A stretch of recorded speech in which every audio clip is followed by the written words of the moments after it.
Welcome back to Beyond the 529.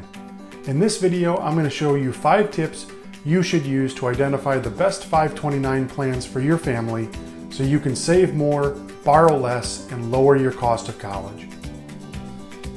I'm Mike Bink, founder and president of Equivest Financial Advisors. I've helped hundreds of families throughout the country develop strategies to win the game of paying for college. I can help your student pick the right schools to get as much free money as possible, maximize your family's finances to get more financial aid and scholarships, minimize your student loan debt by picking the right student loans, and pay for college as efficiently as possible to lower your costs by thousands of dollars, all while protecting your family's retirement. If you'd like to learn more about how we can help you develop a plan to implement strategies like this, please click the link in the description below to learn how you can become our client.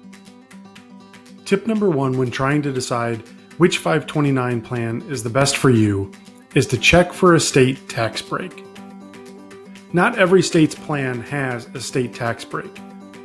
As you can see from this map, there are a lot of varying choices and a lot of varying options between tax breaks.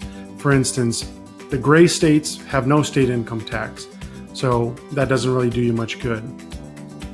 States that are yellow don't offer any type of tax deductions, so again, going with one of their plans, not necessarily an added benefit. The blue states, however, all offer some sort of state tax break. So that's going to benefit you based on the amount that you have invested, and ultimately it's going to lead to the type of savings that you see here, depending upon the size of your student's account. Most states will require you to be a resident in order to get the state tax deduction. However, that doesn't apply to all states. For example, in Michigan, where I'm based, you can get a state tax deduction for your contributions up to $10,000. However, you do have to be a resident of the state. So you want to make sure that you check the plan that you're looking at and your state's tax requirements very closely to make sure that you're going to be eligible for whatever tax break that plan might offer. Tip number 2 is to check for annual program fees. So some programs out there do have an annual fee, just like you would find on your credit card. So what we want to do is we want to avoid those at all costs because there are enough options out there that don't have annual fees that you can do really well by choosing one that doesn't have one. Tip number 3 is to check the investment fees. So how you're going to do this is by going to the website for the 529 plan that you're interested in and looking up what's called the expense ratios for the investment options. So there you're going to find a wide range based on the investment options that are available of expense ratios, which are essentially the percentage that the fund manager is going to take out of your investments for management of the fund. So depending upon the program that you're looking at, those fees can range to minimal around 0.1% all the way up to, in some cases, about 1%, which is much too high in my opinion for a 529 plan. You want to stick to something that's much closer to the 0.1% as much as possible. There are enough options out there where you should be able to find a plan that works well for your family, where the investment option fees are going to be on the lower end towards that 0.1% cost. Keep in mind that for the purposes of this video, when talking about investment fees, I'm only talking about state savings programs, not prepaid tuition programs. Check out my other video where I detail the difference between a state savings program and a state 529 prepaid tuition program. Tip number 4 is to make sure your plan allows you to make investment changes frequently and without additional fees or costs.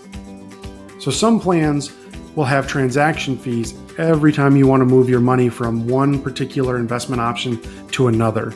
Those are called trading costs. You want to stay away from those because if you want to make any changes as things happen in the market or as your goals may change, you don't want to be stuck paying those trading fees, which are just going to eat into your savings by going with one of those programs. One thing to keep in mind is many plans will limit how often you're able to make changes. Usually it might be once a quarter or twice a year. That's fairly normal and not necessarily something to avoid. Tip number 5 is to look for a wide range of easy to understand investment types. Depending upon the plan that you're looking at, the investment types available may range from age-based allocations that are going to change as your student's age gets closer to college, all the way up to the other end of the spectrum where you've got a fixed investment that's going to return a certain portion on your funds every year, no matter what the market does. So you want to make sure that you're comfortable with the investment types and that they're easy to understand.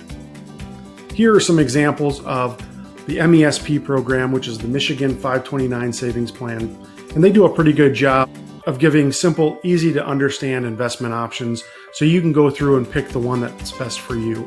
So you want to make sure, again, regardless of what plan you're looking at, you're comfortable with what you're seeing.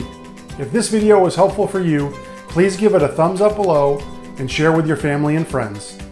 If you found the information that I covered today to be valuable, please make sure to click the like button below and subscribe to my channel for more tips and videos to help you win the game of paying for college. And if you're interested in learning more about becoming a client and how we can help you develop a plan to save thousands on the cost of college, please click on the link in the description below. Thank you and good luck going beyond the 529.